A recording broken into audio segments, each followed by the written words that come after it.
Ya, Assalamualaikum warahmatullahi wabarakatuh.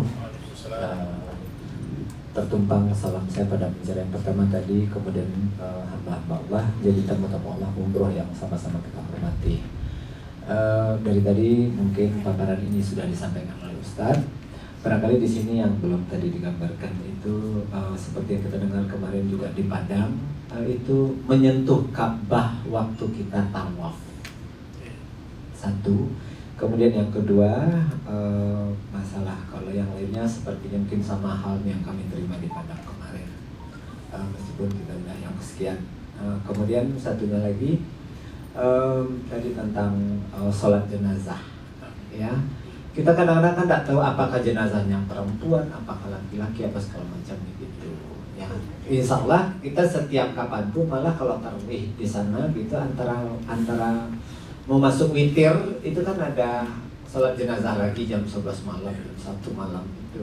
Ya, jadi kita sampai sekarang apakah ini kita membaca doanya langsung double apa gimana? Terima kasih Ustaz, hanya itu. Bagus Pak. Artinya dia bukan bagian dari ibadah. Bukan bagian dari ibadah. Ya kalau Bapak Ibu pengen pegang, sekedar pengen tahu gimana sih, tidak ada masalah. Tapi yang jadi masalah kalau ada keyakinan, kalau saya sentuh nih bagian Ka'bah, saya dapat ini nggak benar. Ini tidak benar. Jadi yang namanya pahala itu, dia bernilai pahala kalau ada dalil dari Al-Quran dan Sunnah. Sama kayak Hajar Aswad, sama kayak ibadah-ibadah yang lain. Kenapa Bapak Ibu nanti kalau di Masjid Nabawi berkunjung ke Raudhah, kenapa? Karena memang ada keutamaannya dalam hadis Nabi Shallallahu Alaihi Wasallam. Nah, jadi tapi berkaitan dengan menyentuh Ka'bah memang tidak ada sunnahnya sama sekali, ya, tidak ada sunnahnya sama sekali.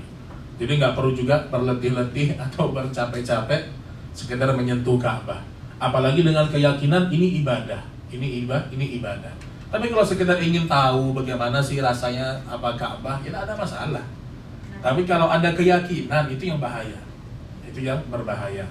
Sehingga ada sebagian orang kadang-kadang yang dulu ya digunting bagian kiswah Ka'bah dan seterusnya.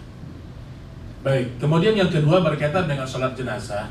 Jadi sebenarnya ketika kita baca Allahumma gfir lahu warhamhu, kata para ulama sebenarnya itu sudah mencakup laki-laki dan perempuan. Kenapa? Karena domir hu itu bukan kembali ke jenis kelamin dalam bahasa Arab, tapi ke mayyit gitu. Jadi dalam bahasa Arab itu ada namanya mu'annas dan mudzakkar. Jadi kalau mayit itu pasangannya hu, baik itu mayit laki-laki atau perempuan. Maka sebenarnya kalau kita membaca Allahumma gfir lahu pada jenazah wanita itu sah, itu sah. Karena domir hu itu kata gantinya kembali kepada mayat, bukan kepada jenis kelamin. Maka caranya bagaimana? Cukup baca Allahumma gfir lahu warhamhu wa'afi dan seterusnya. Ya. Jadi tidak perlu bingung ya. Insya Allah itu sudah sesuai dengan apa yang diajarkan oleh Nabi Shallallahu Alaihi Wasallam. Ya namanya kita bukan merupakan suatu keyakinan, ya untuk menyentuh Ka'bah kita dapat apa gitu. Yang jelas mungkin dari putaran kita tahu itu kan sepertinya seperti obat nyamuk gitu kan Ustaz. Dari mulai luar, kemudian selama efek itu rasanya logika, rasanya kita itu rasanya jauh-jauh kita melihat inilah Ka'bah yang kita sembah sebagai ininya kita gitu, kiblatnya kita. Nah, kemudian di situ waktu kita mengadakan ini bukan kita sekadar jalan, tapi waktu tawaf, ya, yang nggak sengaja mungkin kita inikan mungkin kiswahnya gitu. Nah barangkali itu ada penjelasan gitu tuh yang katanya batallah tawafnya saat kita menyentuh Ka'bah termasuk Hijrul Ismail gitu, Ustaz. Mencarikan sesuatu sebagai ini suatu keajaiban. Ya, terima kasih. Ya bisa aja. Iya. Tapi bisa. Jadi iya, biasanya itu bisa kita lakukan kalau bukan satu rombongan. Biasa kalau berombongan agak susah.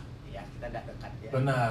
Makanya kalau sekedar ingin tahu, tapi nggak tahu sekarang ini tawaf sunnah. Walaupun memang tawaf sunnah sekarang harus pakai ihram nih ya. Laki-laki kalau Harus pakai ihram. bebas. Iya, maksudnya harus di lantai atas kalau nggak salah ya. Laki-laki. Laki-laki di lantai 2. Ya, bisa diakalin lah. Iya bisa, tapi kalau dalam rombongan biasanya memang nggak memungkinkan kita untuk ke arah dekat Ka'bah. Walaupun saya pernah ada pengalaman Pak, jadi bawa jemaah, yang namanya orang lihat Ka'bah ya mungkin histeris ya, dia mungkin ingat dengan dosa-dosa, teriak kemudian langsung lari ke ujung, Pak. Masya Allah. Dan kasihan kadang-kadang kalau dia udah lari hilang dari rombongan, waktu itu bawa rombongannya banyak, jadi susah kadang-kadang. Makanya kalau ingin yang menyentuh-nyentuh tadi itu nanti sendiri aja kalau bisa ya, sendiri. Penasaran misalnya gimana, tidak ada masalah, ya tidak ada masalah. Nah, memang yang tidak boleh adalah kita memutar arah. Nah, itu dibicarakan oleh para ulama.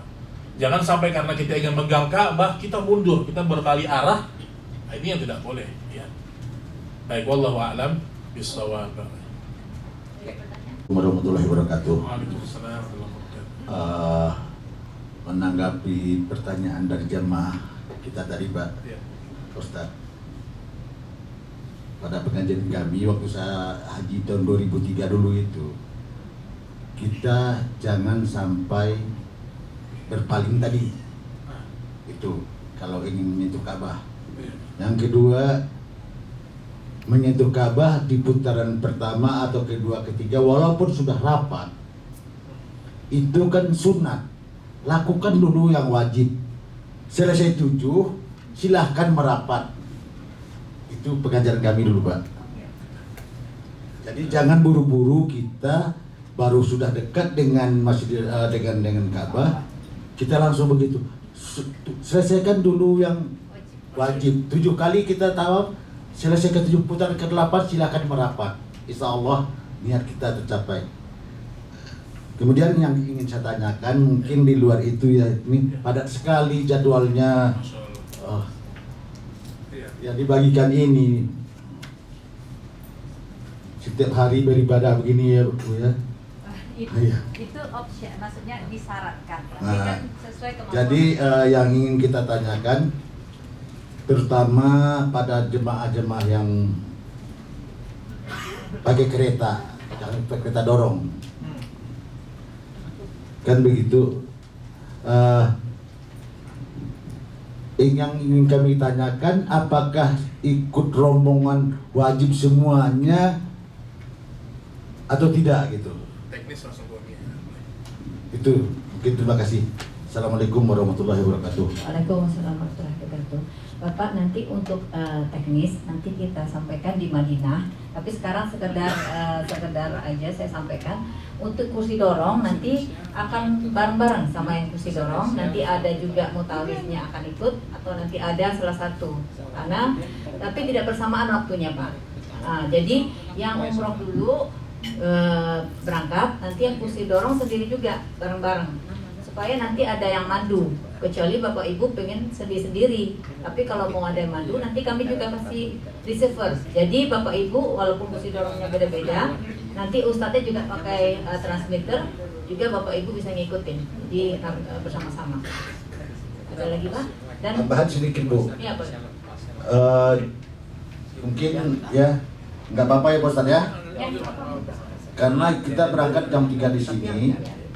Waktu kita keluar dari Madinah, Hotel Madinah, ya disarankan untuk koper-koper kita itu ada di depan kamar. Ya kan begitu? Nah, nanti jam 3 itu koper-koper kita tuh kapan berangkatnya ke bandara? Nah, karena di sini keterangan saya baca nggak ada nih. Bapak besok koper itu jam 3 turun, nanti jam 3 sebelum jam 3 nanti kopernya kalau di Indonesia di Jakarta koper nggak bisa ditaruh di luar. Jadi besok koper begitu Bapak 2:30 nanti saya minta bellboy untuk ngambil koper. Karena kalau ditaruh di luar kamar ini di Jakarta bukan di Saudi. Kalau di Saudi ya nanti di Saudi ketika kita naik kereta besok kan kita naik pesawat dulu, Pak. Pesawatnya 7.50, tapi kita harus di bandara itu paling telat jam 4. Makanya saya sampaikan jam 3 karena kita supaya jam 3.30 udah berangkat. Kalau nanti kopernya masih ada yang belum naik ke bus. Terus kalau di Madinah, kita sampai di Madinah jam 1 siang. Nanti menuju ke hotel dulu. Lalu dari hotel kita nginep dulu 1 malam. Besoknya kita baru berangkat ke Mekah. Dengan kereta cepat. Nah, biasanya kami bikin itu naik kereta cepatnya jam 15.30. Jadi jam 1 tamu sudah siap. Tapi khusus tamu ini karena banyak yang kursi roda, kita mundurkan jadi jam 16.30. Jadi nggak terburu-buru. Karena kalau jam 1 Bapak Ibu begitu sholat udah pakai kain ihram harus buru-buru balik ke hotel, makan yang kocar-kacir, nggak akan kekejar, yang ada nanti saya yang dimarahin sama Bu Wati. jadinya saya pindahin ke 16.30. Jadi insya Allah nanti kita jam 2 menuju mikot. Di mikot tidak turun, karena tidak harus turun ya Ustaz ya. Kita niat sebenarnya ulama di Madinah, di Saudi, tidak perlu pergi ke mikot. Di kereta bisa, cuman saya untuk lebih nyaman supaya bapak-bapak nanti udah mikot belum? Nanti kan ngomong di kereta, ini udah waktunya bisa mikot, kelewat, keretanya cepet. Jadi saya bawa bapak dan ibu dulu ke tempat mikot, di atas bis, kita berniat, lalu kita menuju stasiun dan kita berangkat ke Mekah. Perjalanan yang kita tempuh selama 2 jam 20 menit.